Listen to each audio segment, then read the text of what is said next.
De la rhétorique, de l'éloquence, une belle diction, une posture à propos et distinguée, la compétition en art oratoire Les Tigres d'Or a tenu toutes ses promesses à l'espace 226 à Ouaga 2000.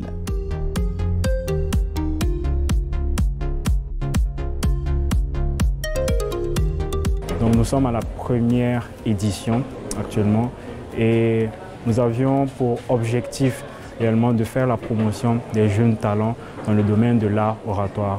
Donc comme vous pouvez le constater, nous avons eu plusieurs participants, plusieurs débatteurs, des jeunes talents représentant ces différents établissements scolaires qui se sont affrontés. Il faut dire que suite à ces différentes séances de débat oratoire, il y a eu vraiment de très bons talents qui ont émergé.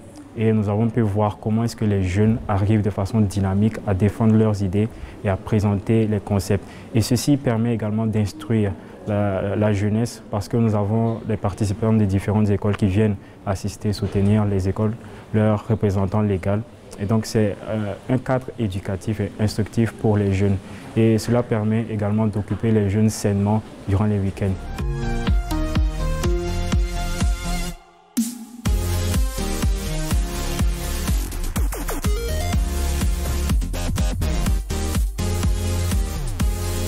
Ce véritable terreau des débats d'idées est une initiative de deux entités, 2D6 et la première chaîne d'information en continu, Burkina Info.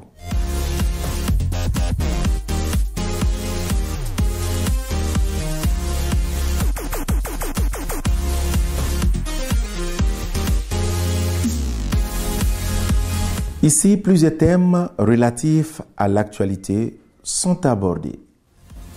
Faut-il soutenir ou non le potage?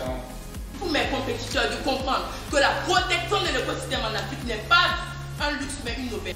Camarades, les maris qui refusent que leurs femmes soient dans les instances de décision. Tous ceux ou tous celles qui sont contre la représentativité de la femme.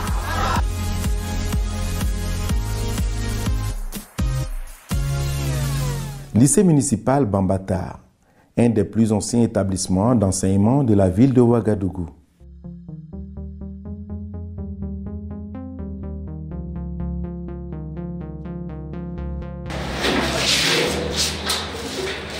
Les trois orateurs qui disputeront la finale face au groupe scolaire Saint-Viateur s'exercent. Les sociétés qui travaillent dans le domaine de technologie, d'après leur définition, maintenant, il aura plus de poids. Ça aura plus de poids pour répondre aux questions de Robert de 1930.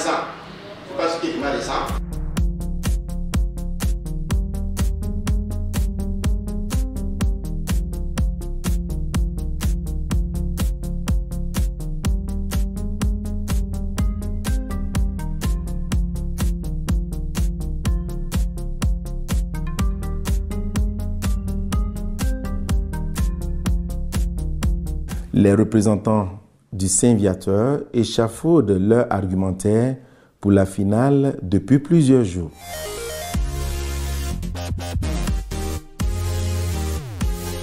Puis vient le grand jour où, à travers une saine émulation, les candidats vont rivaliser d'éloquence et de persuasion.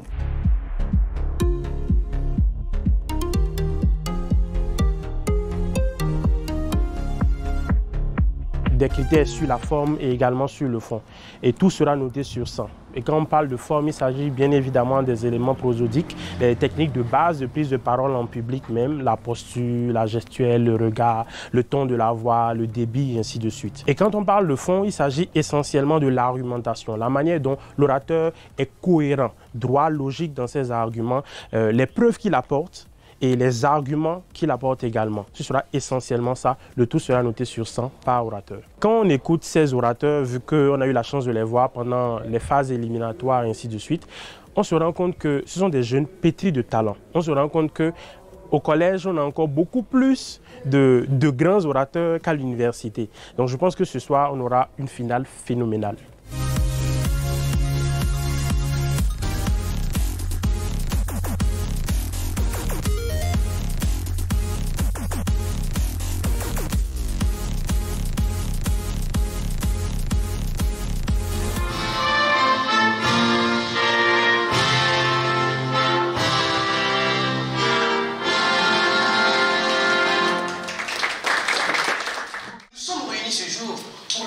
grande finale des Tigadors. Deux équipes, mesdames, messieurs. À ma droite ce soir, mesdames, messieurs, nous aurons l'équipe du groupe scolaire Saint-Viateur. Ils affronteront le lycée municipal Bambata. La technologie, tutélaire ou fossoyeur. Distingués invités, chers amis téléspectateurs, vous qui nous suivez depuis les antennes de la télévision 100% information en continu, installez-vous bien car le débat sera houleux.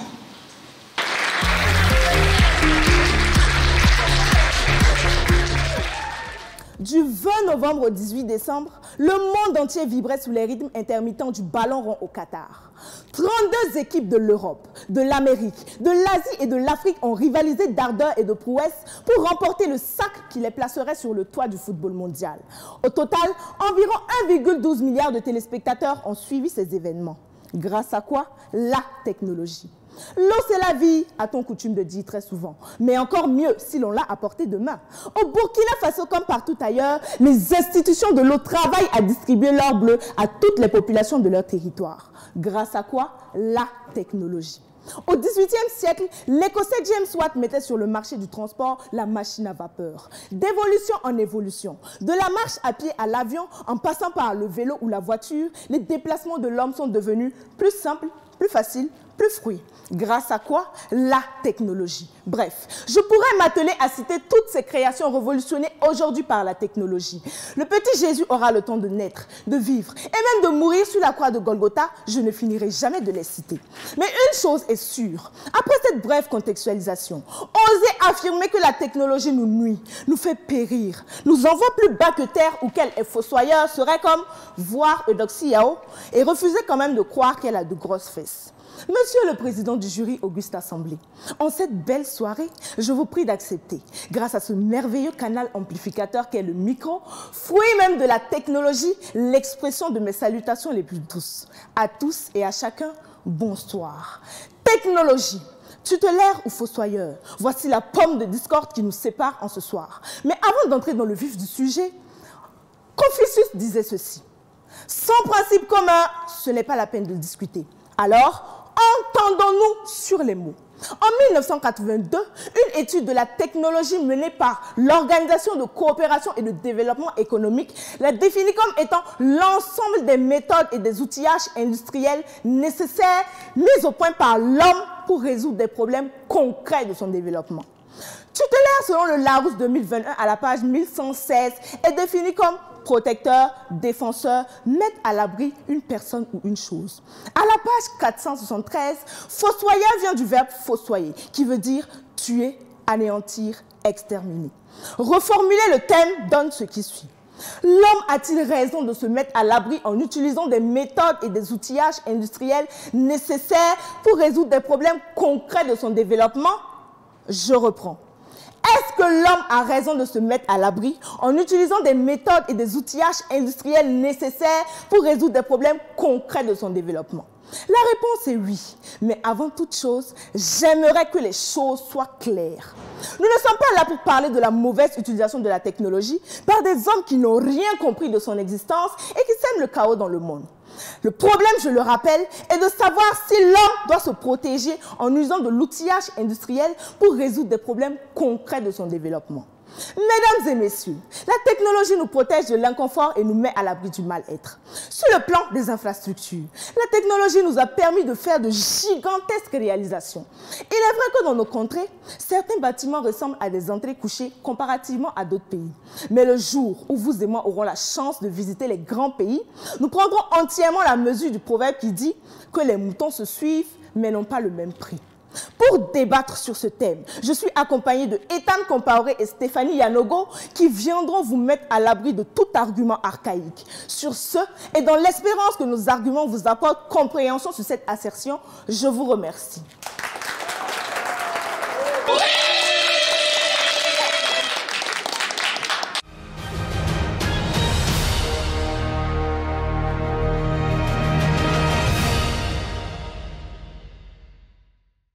Mesdames et messieurs, bonsoir. Dans Matthieu 24, du verset 2 à 13, la Sainte Bible nous apprend que dans les derniers temps, viendront des faux prophètes avec de fausses doctrines vous conduisant vers la fatalité. Mais elle nous rassure également, car à leur suite viendra un Messie qui vous extirpera du trou dans lequel ces faux prophètes essaieront de vous enfoncer. À l'image de ce Messie, mes camarades et moi sommes ce sauveur qui allons vous extirper du trou dans lequel le viateur essaie de vous enfoncer ce soir. Depuis l'apparition de la technologie, au XVIIe siècle et plus précisément en 1772, mesdames et messieurs, plusieurs débats s'alimentent sur les conséquences de l'utilisation de la technologie sur l'humanité, sur le monde en général. Certaines personnes pensent que ces conséquences sont plus bénéfiques que négatives. D'ailleurs, c'est pour apporter une réponse à cette question que la thématique nous a été proposée ce soir. La technologie, tutélaire ou fossoyeur? D'abord et premièrement, mesdames et messieurs, la technologie se définit selon Microsoft comme étant l'ensemble des techniques et des connaissances qui sont appliquées de manière ordonnée pour atteindre un objectif. Deuxièmement, Smart Assistance tutélaire se définit par le petit Larousse comme étant celui qui protège. Et si je puis me le permettre, notre ange gardien. Mais dans le contexte tutélaire veut dire protecteur, sauveur. Et pour terminer, honorable membre du jury, le Robert définit le terme fossoyeur comme celui qui creuse des tombes. Mais dans le contexte, l'on la renvoie. Mais dans le contexte, le terme fossoyeur veut dire celui qui détruit, c'est-à-dire le destructeur. À présent que toutes les définitions sont faites, reformulons convenablement notre thème.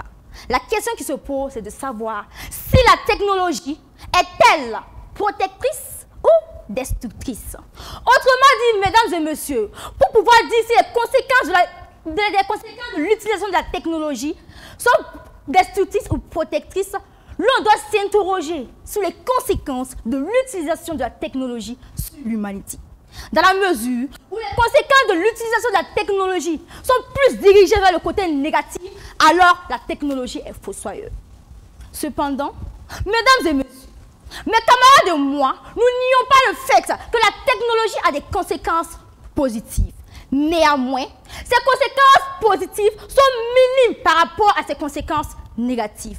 Voilà donc pourquoi nous disons que la technologie est fossoyeuse. Et pour vous prouver que la technologie est fossoyeuse, viendra à ma suite Monsieur Malik Bado. Oh, ce monsieur, pas très grand de taille, mais grand en esprit. Oui, il vous apportera des arguments qui ne souffrent d'aucun débat. Pour vous prouver par A plus B que la technologie est fossoyeuse. Et pour terminer, viendra cette sublime demoiselle-là. Oh, mademoiselle Ilboudo Sherifa. Celle-là même, dont la beauté est à la fois salvatrice et destructrice, pour vous prouver que la technologie est fossoyeuse. Mesdames et messieurs, nous rappelons ceci. Nous ne nions pas le fait que la technologie a des conséquences positives. Néanmoins, ces conséquences positives sont minimes, je dis bien minimes, par rapport à ces conséquences négatives. Le temps qui m'est imparti touche à sa fin. Mesdames et messieurs, je vous remercie.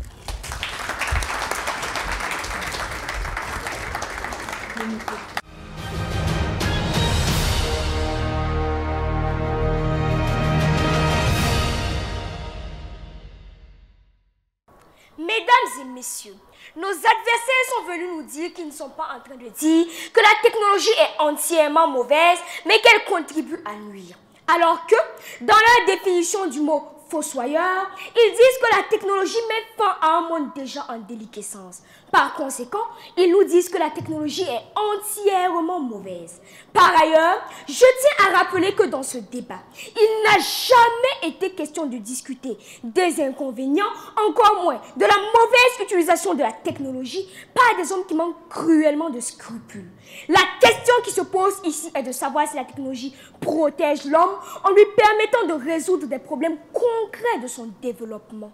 En ces termes, comme Montaigne avait coutume de le dire, la politesse coûte peu, mais achète tous. Alors, dans l'espérance que l'expression de mes sentiments les plus distingués achète vos cœurs pleins de sagesse, veuillez recevoir mon très chaleureux bonsoir. Monsieur le président du jury Auguste Assemblée, la technologie intervient aujourd'hui dans 7 domaines d'opération différents. En ce qui concerne mon allocution, je la baserai sur 3 points essentiels pour éclairer la lanterne des uns et des autres et permettre à nos chers adversaires de donner un peu de sens à leur présence ici ce soir. Premièrement, sur le plan sanitaire, la technologie est tutélaire pour les hommes car les conditions de santé des populations s'améliorent nettement, contrairement à cette vieille époque où la prise en charge de certains cas nécessitait un transfert hors du territoire burkinabé. Le média en ligne le Faso.net, publié à la date du 27 juillet 2022 à 17h57 minutes, un article qui précisait clairement que les chirurgies cardiaques qui nécessitaient pour se faire soigner la somme de 23 954 €, soit plus de 15 millions de francs CFA, et qui se faisaient hors du territoire, peuvent désormais se faire au CHU de Tenganugu. À cet effet, du 18 au 28 juillet 2022, exactement 12 patients ont été opérés et les soins continuent de suivre leur cours. Deuxièmement, sur le plan agricole, la technologie est tutélaire pour les hommes car elle protège l'homme de l'insécurité alimentaire.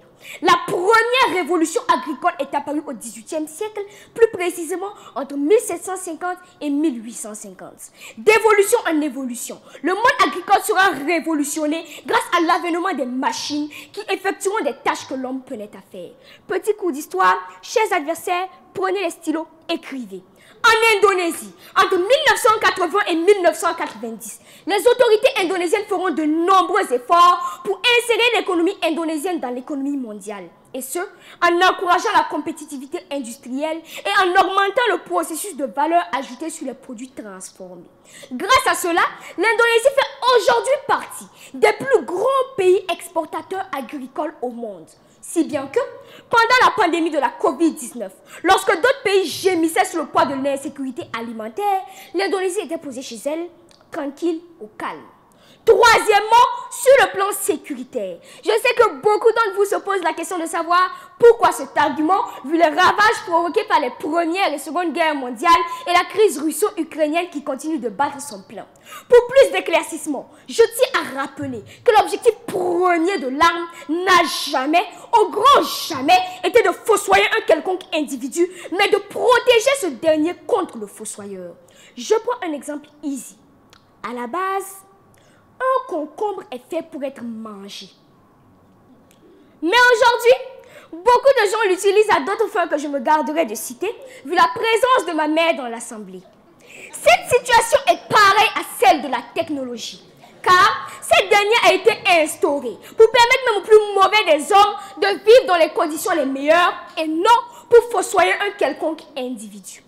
Dans l'espérance de vous avoir convaincu que la technologie est tutélaire pour les hommes, je vous remercie.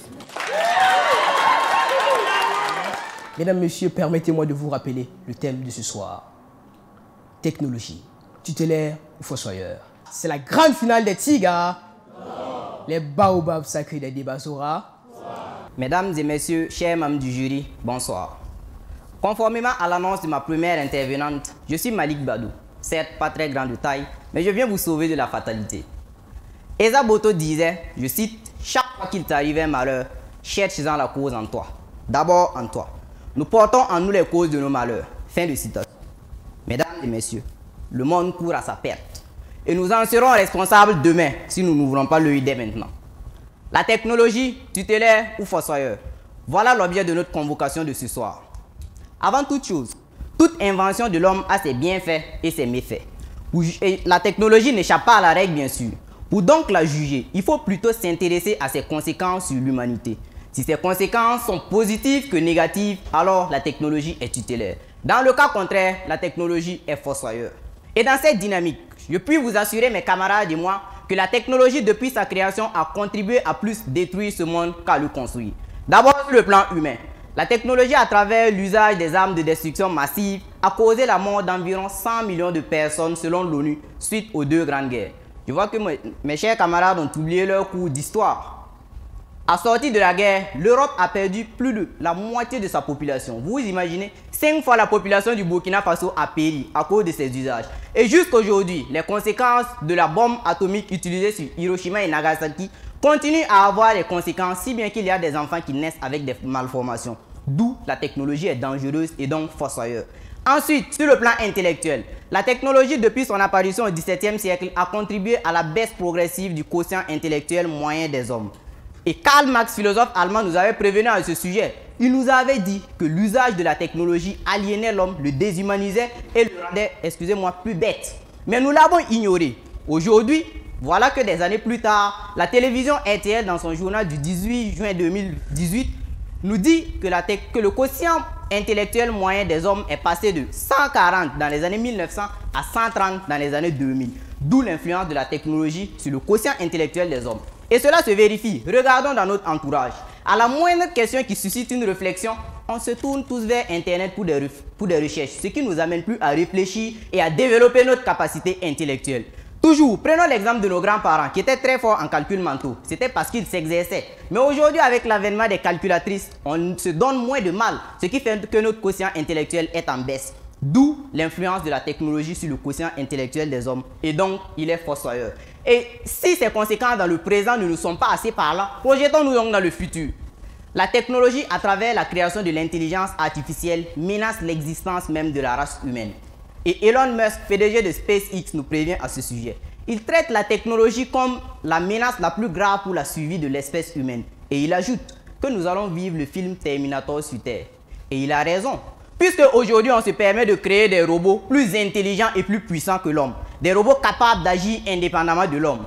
Et toutefois, si ces robots sont répandus dans le monde et décident de prendre le contrôle du monde, allons-nous survivre à une éventuelle guerre entre intelligence artificielle et intelligence humaine? Évidemment que non. Ça sera la guerre des cailloux contre celle des œufs. Et comme le disait quelqu'un, on va tous disparaître. En conclusion, la technologie depuis sa création pousse l'homme tout doucement vers sa tombe. Et si malgré toutes ces calamités, nos adversaires continuent à soutenir la technologie comme étant tutélaire, alors ils ne sont pas différents de ces faux prophètes dont a fait cas ma première intervenante. Et vous et moi serons responsables de nos malheurs et nous allons donner raison à Isaboto car nous les aurons soutenus. Mais je sais que cela n'arrivera pas. Car maintenant vous connaissez le danger lié à l'usage de la technologie sur les hommes. Vous avez pris note et les membres du jury aussi. Sur ce, je vous remercie.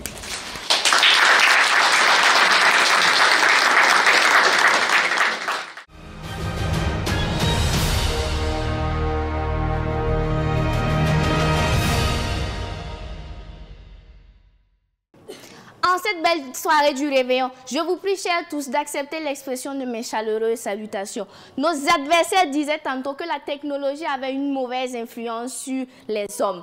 Mais à ce que je sache, je vous rappelle que la technologie n'oblige pas quelqu'un à l'utiliser.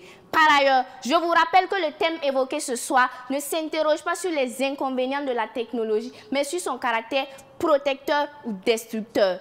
Nos adversaires ont évoqué l'argument militaire, mais jusqu'à preuve du contraire, nous n'avons jamais vu une arme quitter l'état-major pour venir buter quelqu'un chez lui. C'est toujours par l'intermédiaire d'une personne.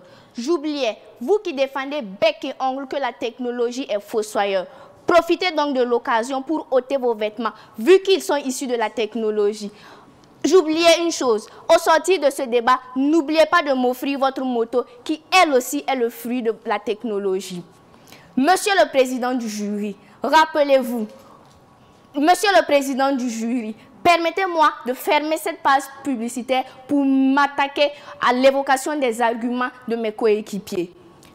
Premièrement, l'argumentaire de ma camarade Mademoiselle Yogo Ange s'est voulu clair et précis. La technologie est tutélaire car sur le plan des infrastructures, elle nous protège de l'inconfort et du mal-être.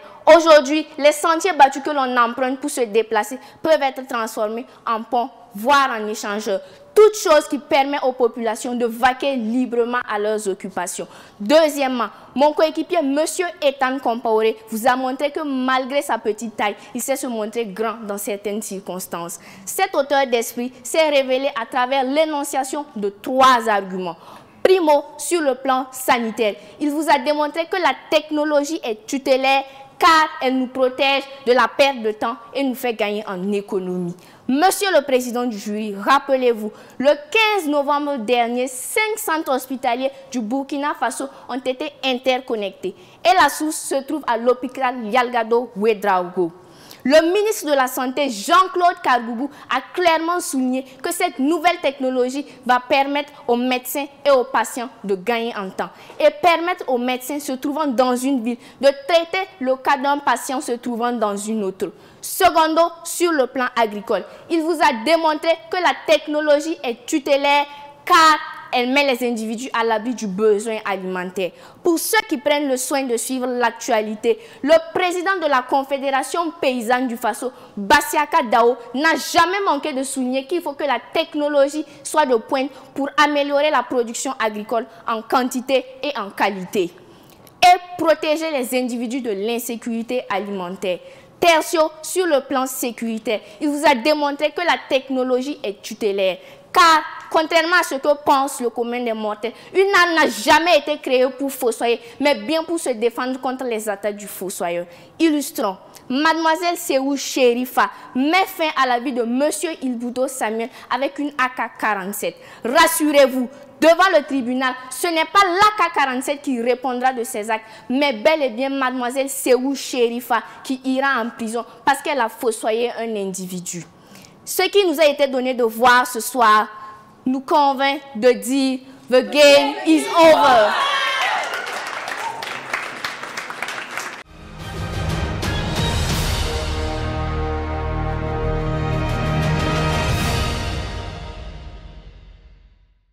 Telle la sève nourricière qui traverse les parties intraveineuses d'un arbre. Mesdames et messieurs, permettez-moi de traverser vos consciences et votre subconscience, de pénétrer vos esprits à travers mes salutations. Bonsoir. Technologie, tutélaire ou fossoyeur? Tel est le thème qui a opposé le lycée municipal Bamata au groupe scolaire Saint-Viateur. Mon équipe et moi, les Black Panthers des débats oratoires, soutenons que la technologie est fossoyeur. C'est dans ce sens qu'est venue notre première intervenante, Diane Matagari Diomotiri, celle-là même dont la beauté tutoie allègrement la perfection. Elle est venue vous donner des définitions qui ne souffrent d'aucune ambiguïté pour vous prouver que la technologie est fossoyeur. Elle a défini les mots technologie, tutélaire et fossoyeur à travers des sources bien sûr telles que Microsoft, le Petit Larousse et le Robert. Et pour une compréhension plus claire et limpide de chacun, elle a reformulé le thème comme suit. La technologie est-elle protectrice ou destructrice? Chers adversaires, je voudrais vous rappeler que la technologie n'a pas été créée pour des animaux, mais elle a été créée pour des hommes. Mais c'est bien aux hommes d'utiliser la technologie. Et parlant de technologie, on ne peut l'évoquer sans pour autant convoquer l'homme. Comme ici en Afrique, on dit que trop de viande ne casse pas la sauce. À sa suite est venu Monsieur Malik Bado. Vous prouvez par A plus B que la technologie est fossoyeuse avec des arguments bien détaillés et précis. Il vous a dit, d'abord, sur le plan humain, que les bombes lancées lors de la Seconde Guerre mondiale sur Nagasaki et Hiroshima ont toujours des effets à l'heure où je vous parle. Mais, mes chers adversaires, vous êtes venus nous parler de technologie, que la technologie est tutélaire. Nous sommes d'accord avec vous. La technologie a des conséquences positives, mais seulement ses conséquences positives dépassent ses conséquences positives dépassent ses conséquences négatives. Donc, elle est fossoyeuse. Ensuite, sur le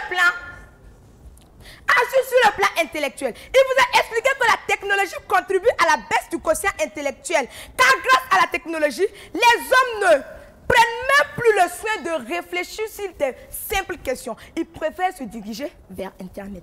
Il vous a affirmé que le 28 juin 2018, la radio RTL nous informait que le quotient intellectuel moyen des hommes est passé de 140 dans les années 1900 à 130 dans les années 2000. J'espère que vous comprenez la gravité de la situation. Enfin, sur le plan social, il vous a dit que la technologie, à travers la création de l'intelligence artificielle, menace même la survie de l'espèce humaine. Et Elon Musk nous prévient que nous allons vivre Terminator sur Terre. Chers adversaires, la technologie a été créée pour être utilisée par des hommes. Même le médicament qui est créé pour soigner des patients, d'autres l'utilisent pour ôter des vies. Et ces conséquences-là, nous ne pouvons dire qu'elle est fossoyeuse, puisque la technologie a été créée par des hommes et pour des hommes et non pour des animaux. Si la technologie a été créée par des hommes, donc ça veut dire que c'est aux hommes de les utiliser. Et nous pouvons juger que la technologie est fossoyeuse ou pas à travers l'utilisation des hommes. Vous vous êtes tellement attardés sur des choses faciles. Éloignez-vous des choses trop faciles, chers adversaires. Car la technologie a été créée pour être utilisée par des hommes. Vous êtes venu nous parler que la technologie est tutélaire et que vous ne parlez pas des conséquences de la technologie. Mais vous vous êtes déraillé du point de vue de l'objectif. Ce n'était pas ça, chers adversaires. La technologie, comme toute autre invention, a été créée pour être utilisée par des hommes. Vu le déraillement de votre point de vue sur l'objectif, je peux dire Hakuna Matata. C'était une belle finale. On a vu des jeunes qui sont vraiment, qui maîtrisent vraiment leur sujet, les jeunes qui sont laissés vraiment aller dans le jeu, qui ont joué chacun sa partition. Et au bout du compte, je pense que c'est la formation continue, c'est la culture qui gagne, c'est le pays qui gagne, c'est tout le monde qui gagne. Sentiment de joie de voir que tous les sacrifices qu'il a consentis durant la préparation de ce concours-là ont payé par la fin. Sentiment de reconnaissance déjà parce que c'est une grande première, une première édition pour les enfants en fait.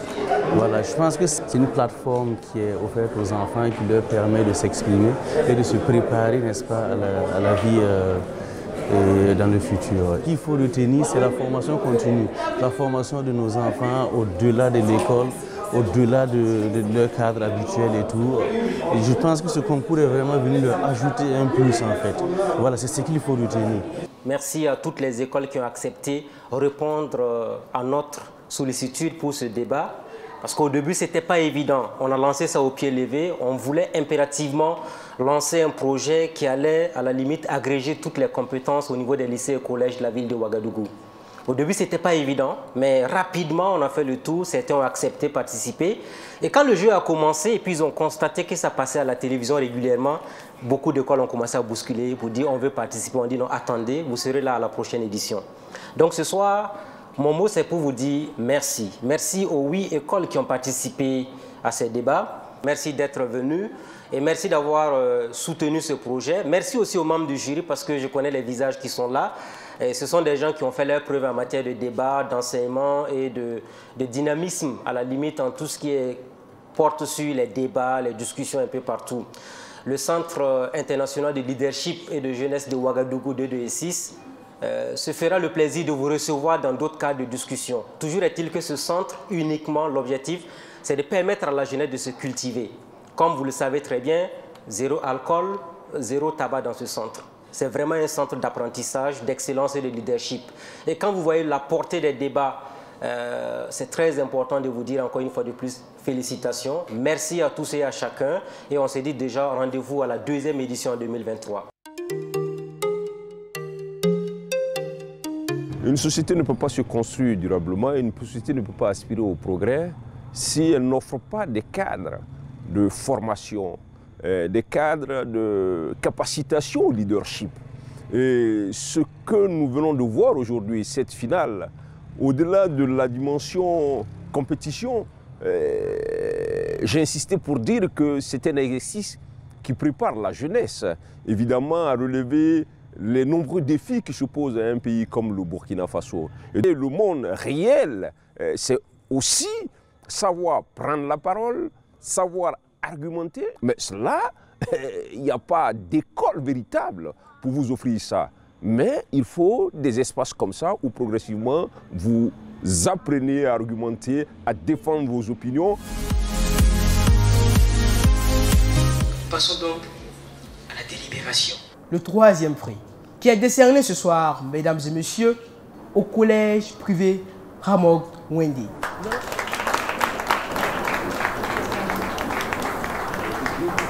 Le Tiga d'or ce soir est l'équipe qui a combattu, qui a utilisé les mots, qui a tenté de convaincre non pas les membres du jury seulement, mais également le public. Et il s'agit de l'équipe qui partira avec le trophée.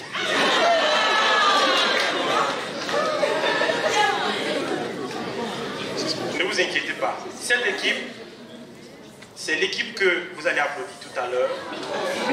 Et il s'agit de l'équipe du Viateur.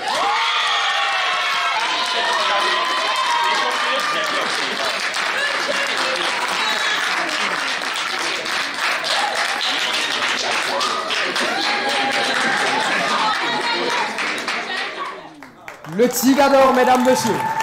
Ça s'applaudit. Des mains du directeur général de Burkina Info ce soir. Mesdames, messieurs, nous le raccompagnons avec des applaudissements, s'il vous plaît. Alors, présentez bien votre trophée. Vous l'avez mérité. Le deuxième prix au lycée municipal Bambata. Sous vos ovations, s'il vous plaît. Le trophée. Alors, voilà. On est vraiment content parce que tous nos efforts ont payé. Puisque pendant la compétition, on était en phase de composition et on a sacrifié des heures d'études pour vraiment se concentrer pour réussir. Je suis content que nos efforts aient payé. L'année prochaine, nous sommes tous les trois en classe d'examen. Même si ce n'est pas nous qui représenterons l'école, peut-être que d'autres personnes viendront. Vraiment, on ne se sent pas bien, on n'est pas content. Parce qu'on voulait soulever le Tigre d'or. On n'arrivait pas vraiment à gérer le stress. On ne s'attendait pas à cela. On n'a pas été à la hauteur de ce truc, mais on a appris, on aura appris. Peut-être une prochaine fois, nous allons soulever le Tigre d'or. Mesdames, messieurs, c'était les Tigres d'or, les baobabs sacrés des Débazois. Je vous donne rendez-vous très prochainement pour l'édition 2 des Tigres d'or. Merci, mesdames, messieurs. Bye.